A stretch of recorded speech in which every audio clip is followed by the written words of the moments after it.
নোয়াখালীতে সড়ক দুর্ঘটনায় একই পরিবারের 7 জন নিহত। বিস্তারিত দেখুন।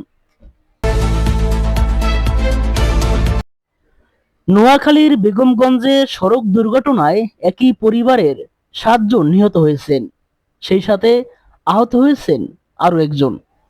আজ বুধবার 6 আগস্ট ভোরে উপজেলার চন্দ্রগঞ্জ পূর্ব বাজার এলাকায় এ দুর্ঘটনা ঘটে। পুলিশ ও ফায়ার সার্ভিস জানায়, ঢাকায় এয়ারপোর্ট থেকে ওমান প্রবাসী বাহার উদ্দিনকে আনতে যান তার স্বজনরা। ফেরার সময় নিয়ন্ত্রণ হারিয়ে মাইক্রোবাসটি সড়কের পাশে খালে পড়ে যায়। খবর পেয়ে ঘটনাস্থলে গিয়ে মাইক্রোবাস তুলে নিহতদের মরদেহ উদ্ধার করে ফায়ার সার্ভিস। পুলিশ জানায়, দুর্ঘটনায় প্রবাসী বাহার উদ্দিনের স্ত্রী ও মেয়ে সহ 7 জনের প্রাণ গেছে। নিহতের মধ্যে 3 জন শিশু ও 4 জন নারী।